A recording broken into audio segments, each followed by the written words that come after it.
Welcome back to Upper 90. For those of you who don't know me, my name is Justin, and those of you who do watch my videos know I'm a Manchester City fan, but I am also a journalist who covers LAFC and MLS, and so I thought today we could count down the top 10 free agents in MLS this offseason, starting with number 10.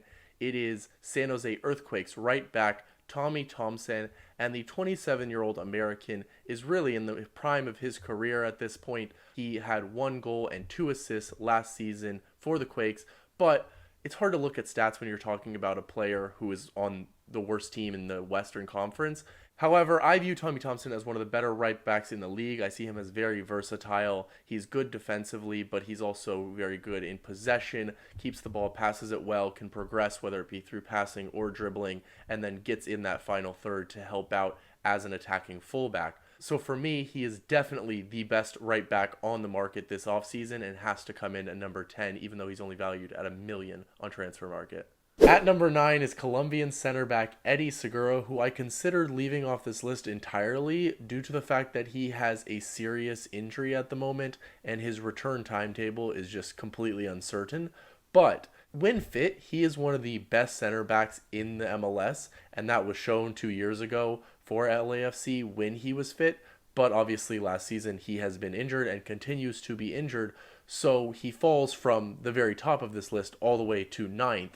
But I felt unfair leaving him off of this list when I found out earlier today after talking to John Thorrington at the LAFC press conference that LAFC is still in serious contract negotiations with Segura, wanting to bring him back despite that injury, which means surely there are other clubs as well interested in the solid center back at only 25 years old. If he can recover from that injury relatively quickly, then he should be able to contribute heavily for whichever team gets him for the next upcoming years.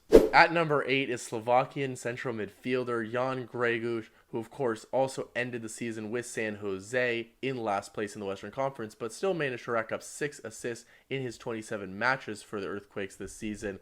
Obviously a very creative presence, but he's also very crucial in connecting that defense to attack, whether that be dropping deep and receiving the ball before progressing it, or creating those transition opportunities that he's obviously known for.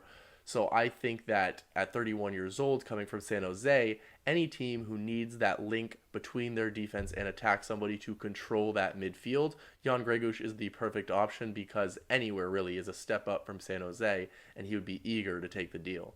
At number 7 is striker Lucas Cavallini, who had his best year in MLS last season, racking up 9 goals and an assist for Vancouver Whitecaps before going to the World Cup with Canada. To me, he is the perfect option for a mid-table club like Vancouver, really, but he's not returning, obviously, that he can provide those goals that they've been lacking and make them a playoff contender rather than somebody who's going to miss out on the playoffs. Hey, if you're an American soccer fan, this is the channel for you, as I'm probably the only MLS journalist with their own YouTube channel.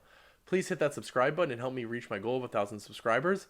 Thank you so much, and back to the video. At number 6 is Spanish left winger Cristian TELLO, who is surely one of the lesser known players on this list, at least to MLS fans, because he's only been in MLS for a few months, joining LAFC at the end of last season and getting those Supporters Shield and MLS Cup trophies in his trophy cabinet. But he didn't really play very much for the MLS Cup champions, and the only reason that he is on this list at number 6 is really his CV. When you look at 3 years at Barcelona, 2 years at FC Porto, 2 years at Fiorentina, and 5 years at Real Betis, he was a major part at many of those clubs, racking up goal contributions throughout his time.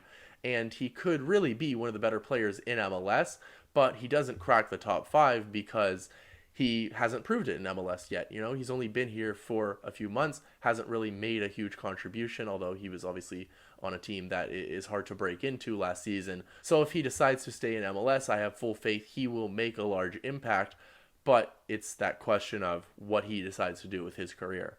At number 5 is left back RONALD MATARRITA, who has spent the last 2 seasons with Cincinnati after being bought from New York City for $500,000 a couple seasons ago. And although he was injured for the majority of last season with a tendon injury in his foot, in his 7 games that he was able to play, he racked up a goal and 3 assists, returning just before the playoffs, and then going to the World Cup with Costa Rica.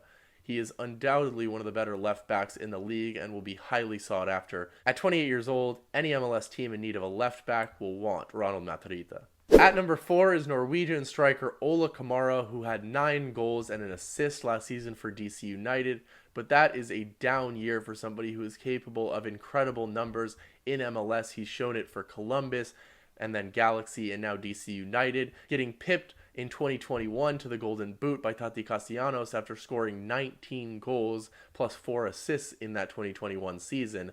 He is absolutely capable of producing some of the best numbers in the league, and if he can regain that form, he is really worthy of being at the top of this list. But at 33 years old, it's a question of whether he will have that ability to regain the form. So if you're an MLS team, you're taking a slight risk on his age, but the upside is very high. At number 3 is Peruvian center back Alexander CALLENS.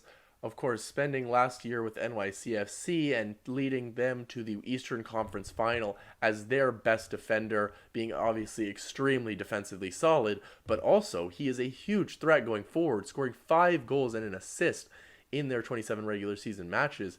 For somebody known as one of the best defenders in MLS, he would probably cost about $1 million if he were to be bought by one club, but since he is a free agent, I'm pretty sure every big club will be after him in MLS.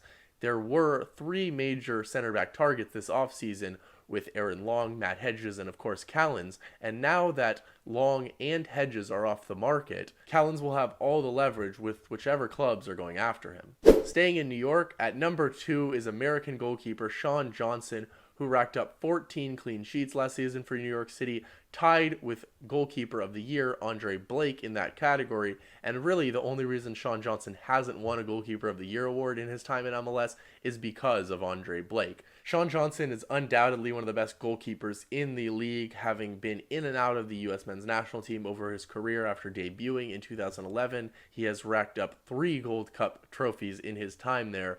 But now Toronto seems to be the club after him in free agency after having brought in Matt Hedges and re-signing Osorio, of course, around Insigne and Bernadeschi and all the talent they have in Toronto. Sean Johnson could be that final key piece to Bob Bradley building a serious contender in Canada. And at number 1 is Spanish attacking midfielder Alejandro Pozuelo, who ended the year in Miami after having left Toronto FC when they were trying to open up those DP spots, of course, bringing in Insigne and Bernadeschi, as we just mentioned.